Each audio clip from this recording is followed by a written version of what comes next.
So this is my last shot for a video for Denise. So hello everybody, I'm Peter. So I'm the founder of Gizmo Engineering. About 20 years ago, I started in my garage, actually, like a lot of great businesses. And in the meantime, we've developed a lot of things. So this was the first product that I developed. I was a process engineer in charge of the plating area, and we needed a drum level alarm. Or I needed a drum level alarm, because if the etchant drum ran empty, it was 3 days. The whole process sludged out. I mean, you just scoop it out manually, and it was 3 days. The plant was filled with ammonia fumes to the point where people couldn't enter the production area. It was a nightmare. So I looked around for something that would solve the problem, and I didn't find anything. There was basically floats, naked floats on the end of a stick with some wires coming out of the top. And to me, that wasn't a solution. The maintenance department was dreadful. They didn't know how to wire it into an alarm. So anyway, I created something like this in my basement. And what it is, it's two tubes. It's one tube. The alarm pipe on this side has a float switch on it. Oops. And the other side is the suction tube. So obviously, a feeding pump would draw liquid through the suction pipe, and there's a flow meter there to kind of, it's where you can monitor the flow, and it's got a screen in the bottom and possibly a check valve. But anyway, and obviously this is just a model for travel purposes. It's going to be like the depth of the drum or IBC possibly. Anyway, when the level goes low in the drum, it just goes into alarm. And that's the only thing it does, and does it really well. And there's still nothing like it. If you look around, we're the only ones who make anything like this. And the key is this little piece of plastic actually makes it possible, because without this piece of plastic, the maintenance gorillas are for sure going to damage this. They're just going to smash it into a hole, and it'll last about a day or two. So this but once you put this float guard on there, nothing happens to the float. In 20 years, I've never had anybody say they damaged a float. So, and some other things about it. So the level, you just adjust the level in the drum like that. And the important thing to know is that the two pipes are welded together. And so, to me, it never made much sense to have just the alarm only, because then the operator has the discretion to possibly use the alarm, or maybe one day he decides he doesn't want it. No, you have to take discretion away from the operator and have both pipes in the drum, and have the suction pipe at the right level. It's got to go to the bottom. Otherwise, you'll be sucking air. And the float switch has to be matched to the suction pipe. They have to be together. So that's the whole idea behind this drum alarm. And so I'll just let you, if you just want to play with it. There'll be lots more stuff to play with. So that kind of gave rise to, and I should say that half of the alarm pipe, half of it, that's our tank alarm. That's just kind of a product on its own. And then the suction pipe. I appreciate that. And we sell the suction pipes. We also sell those alone too. I always prefer to see it in that format, but we'll sell whatever the customer asks for. And then after we started selling tank alarms, we got requests for tank alarms for hazardous locations. And that's what this is. So and usually people want stainless steel in hazardous locations. So what this is, this is a drum alarm again. So it's, and what we do is, again, the same idea, float switch and a float guard, which is fastened on with a set screw. So it just assembles like that, and the float guard just stays on this all the time. But the important point is, again, that this will fit into a 3/4 inch bung, and to my knowledge, it's certainly the only drum alarm that goes into a 3/4 inch bung that has a protected float. So, and in fact, this is a custom-made float for us that actually Denise is going to list on the website as a component. But there just weren't any small enough, so I just had a manufacturer make them for us. So same idea. This alarm sounds a little bit different. This is a high-level alarm, so So, and it alternates flashing and beeping, that's the silence button there. And this has some behaviors to it. It can alarm for a while, and then it's like a snooze alarm is what we call it. If you silence it, it'll sound again in 30 minutes, which is kind of handy. You want to kind of nag the operator so that they don't forget about it. That's a feature that can be enabled or disabled. I'll show you how we do that.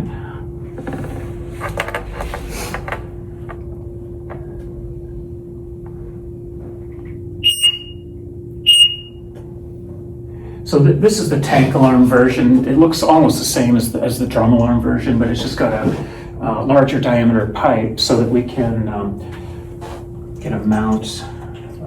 Getting kind of ahead of myself, but so you can have a compression mount with a 1-inch NPT that would go into a 2-inch tank mount.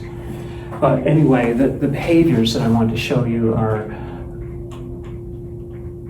here. So there's some dip switches inside of this that allow you to select various behaviors. So one of them is the snooze alarm. You can enable or disable it. You can have in some cases when trucks are filling bulk tanks, they just want one alarm to let them know that to stop pumping into the bulk tank. And then they'll acknowledge the alarm, and then the whole thing goes to sleep for maybe a month or two until the next fill up. So that's one behavior. Or you can have it continue to alarm. You can have the light continue to flash, or no buzzer. You can have the buzzer come back again or not. So there's lots of flexibility in what you can have it do. And you see there's some mention about a relay output. So this has a relay output in it too. And that's basically, I'll just put this, I think I'm done with that. So the relay output is through a circular connector like this. That would be mounted on the side of the enclosure. And then obviously it'll go through an intrinsically safe barrier and to whatever controls the customer would want on the safe side of the intrinsically safe barrier. Sometimes, if it's a really tall tank, people will want, instead of having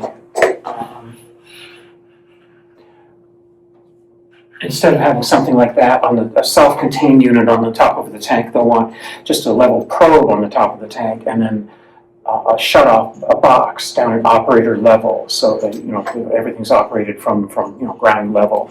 So that's let's see. So this is kind of a similar idea. A float switch, which is protected inside of a guard, as always. That's the only way we sell any float switch. To me, it's just stupid to sell an unprotected float switch. It's irresponsible, I guess is the word I'm looking for. So anyhow, this one is a level controller. So basically, it's right now this light bulb represents like a solenoid valve that would be turned on, or possibly a pump.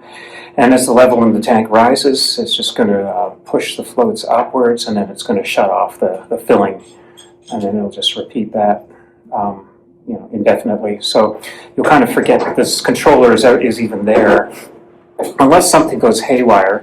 Like if this top float were to rise and the bottom one does not rise, well, obviously that's impossible condition, so you get an alarm.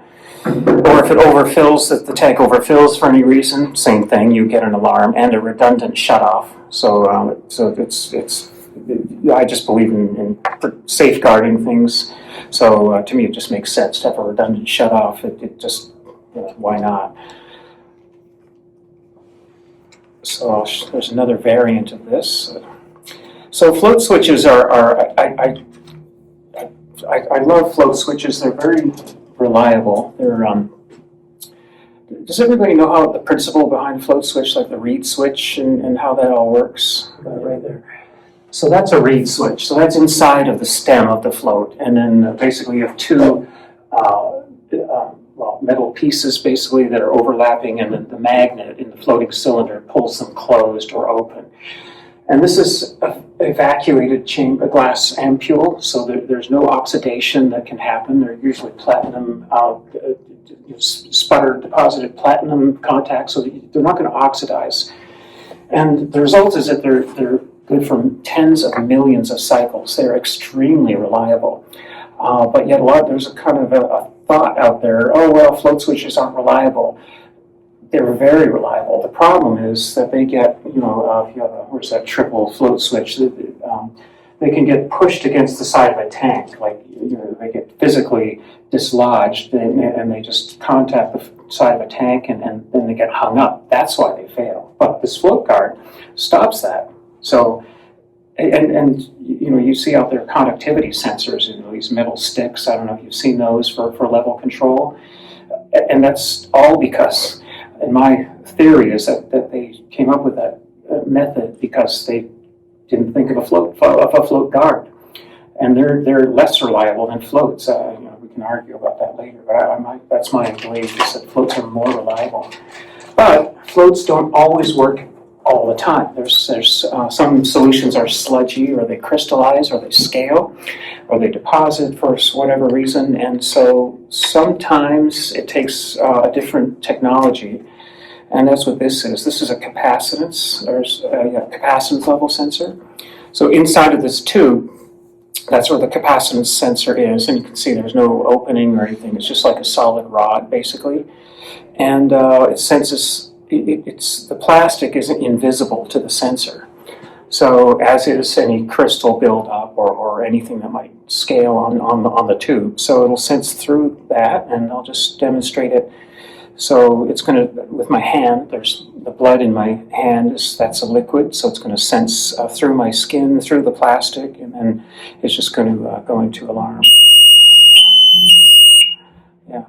So it's good to know about this. This is a really unique, I think we're the only ones who do this. We're not the only ones who use capacitance sensors, of course, but the problem is, people usually take a capacitance sensor and they sense through the sidewall of the tank, which sort of works, but you're on the hairy edge of its sensing range. If the tank wall is a half an inch thick, that's right away puts you right at the limit of what the capacitance field can sense.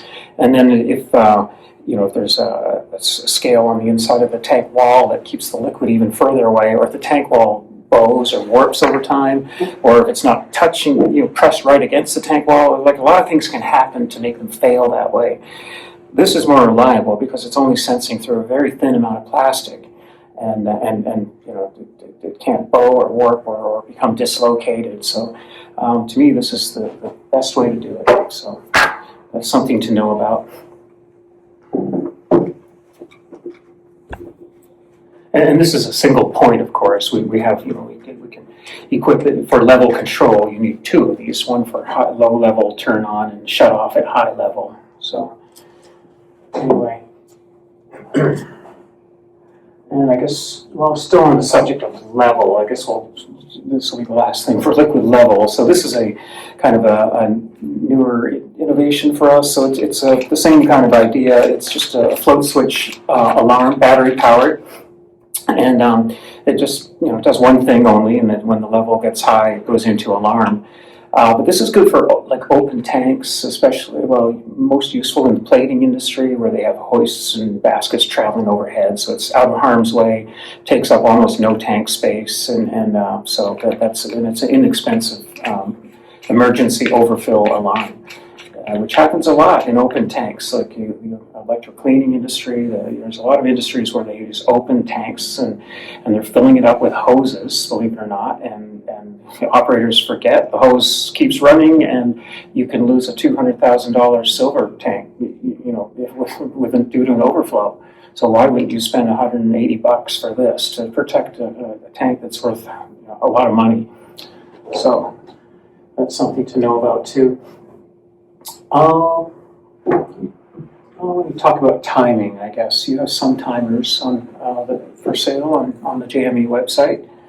So this is just a really basic, simple timer. It's like a kitchen timer. You just press the button to start it, and it counts down. But it's really meant to be a process timer, and the reason is because it does that. It calls people over to a process, an oven or tank or whatever, before the end of the cycle, which right now doesn't seem like very useful, but if it's a 2-hour-long cycle, it really matters.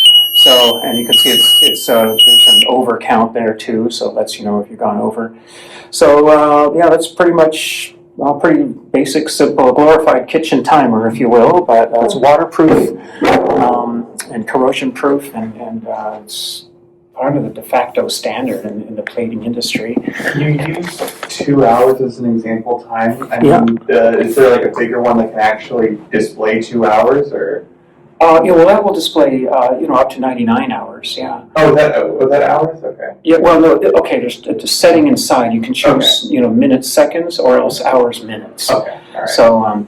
So yeah, it goes up to 100 hours, basically. So that's the smallest timer. This is the largest timer, so it's like 7-inch diagonal. Some people just want it larger, so for, whatever reason. So we've sold some of these. But I'll show you now the middle of the range. So,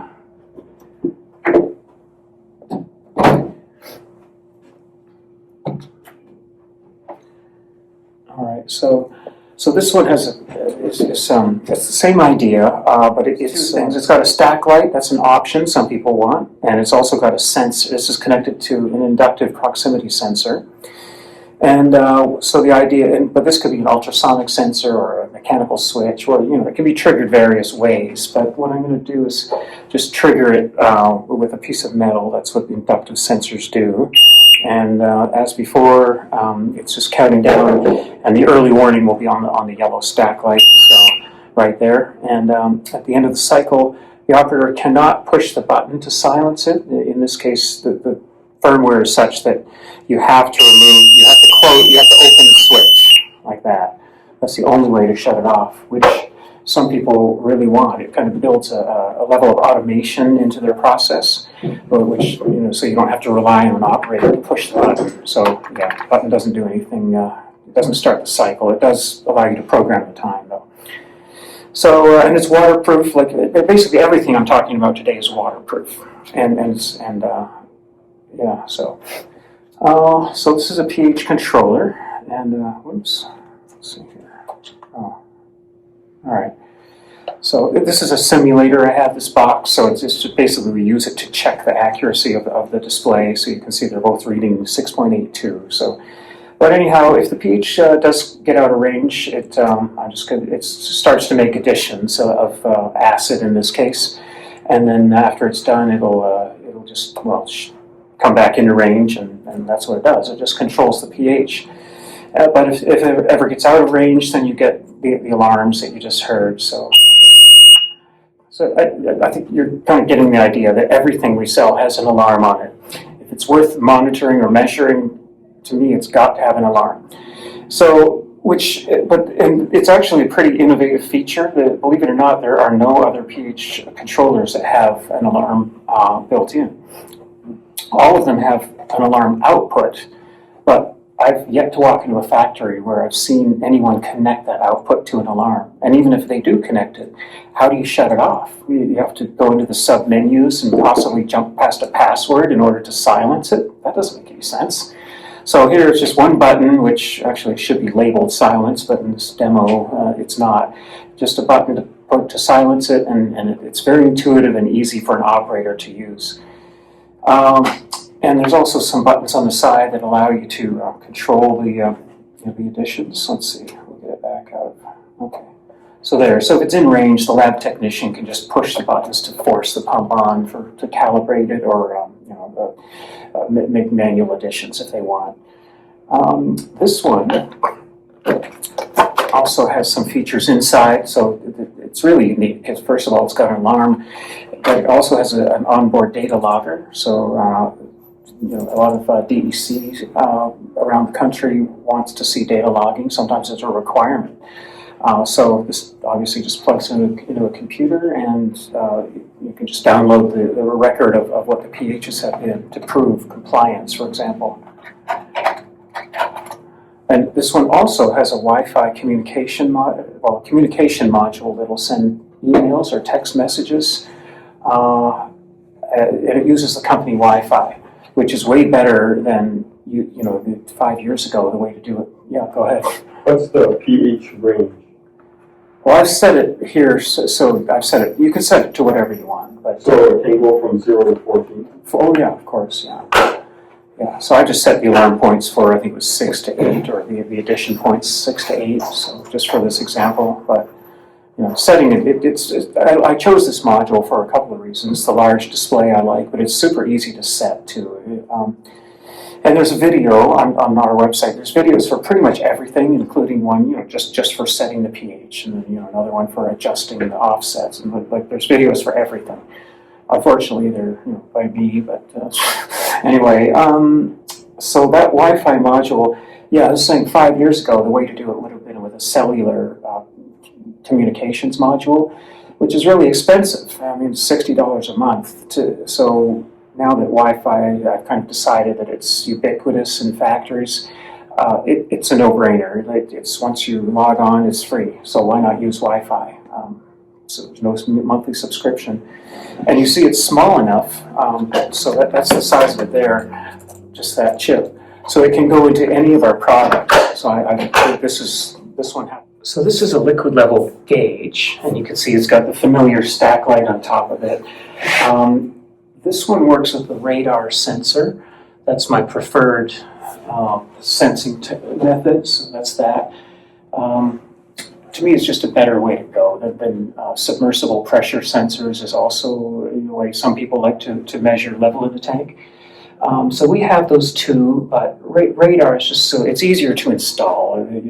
There's no asking the customer what cable length do you want and what chemicals in the tank. So I really favor radar, and basically the way it works, the radar sensor is connected to this box, and it gives you a readout from 0 to 100% of what is in the tank. And also a numerical readout of the number of inches in the tank. And there are four basically outputs, so they can do a lot of different things. So they might give you an early warning alarm at whatever level you set. It can give you an early warning, or it can have that Wi-Fi module that you saw. It can send an email to a supplier to start, to get a truck on the way to fill up the tank again. So the supplier knows before the customer knows, actually, that the tank is low. And then maybe if the tank gets a little lower, well, then you have a local alarm for the customer. So anyway, 4 alarms altogether. In fact, you can even configure it so it can fill the tanks automatically.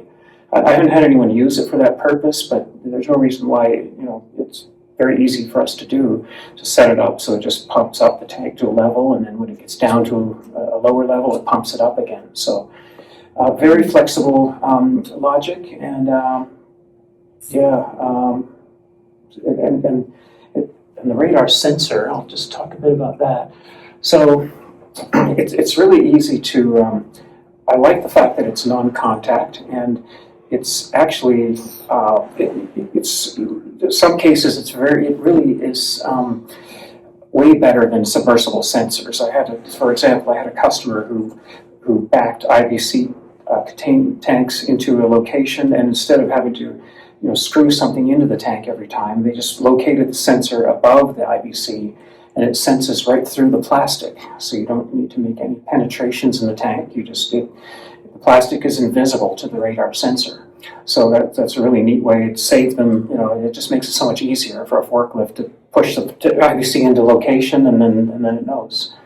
So that's so that's our level gauge. Talking about our temperature controller.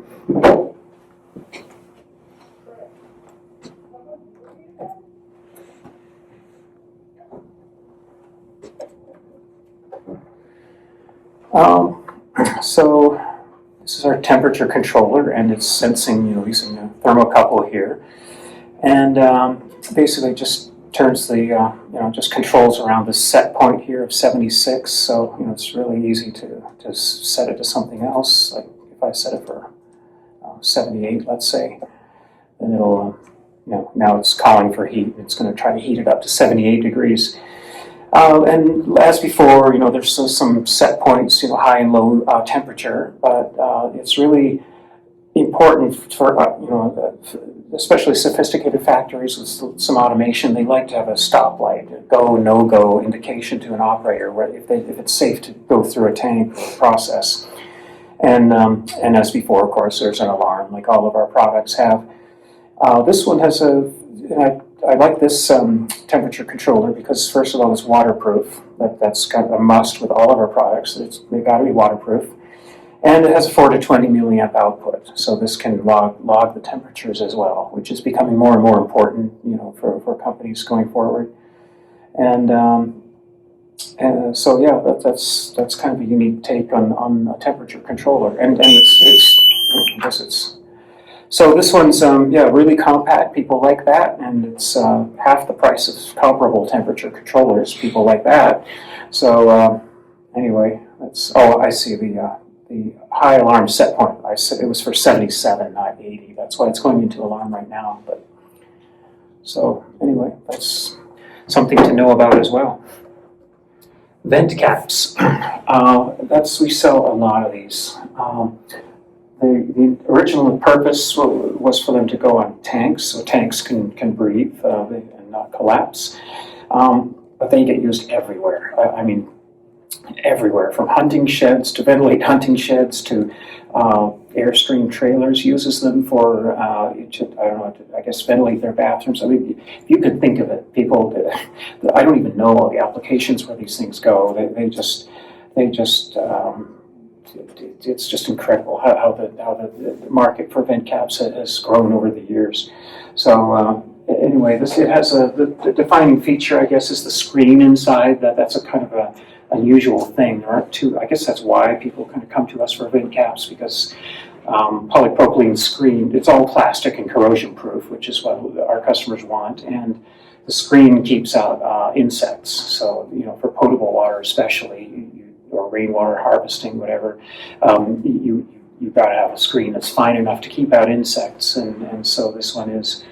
And they come in all sizes, from I think from half an inch to 14 inches in diameter, and different mounts. You can see right there. There's a male thread and a slip mount. But so anyway, that's a significant area, product for us that's you should know about.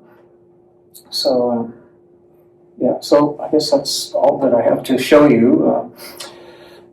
Any questions on anything?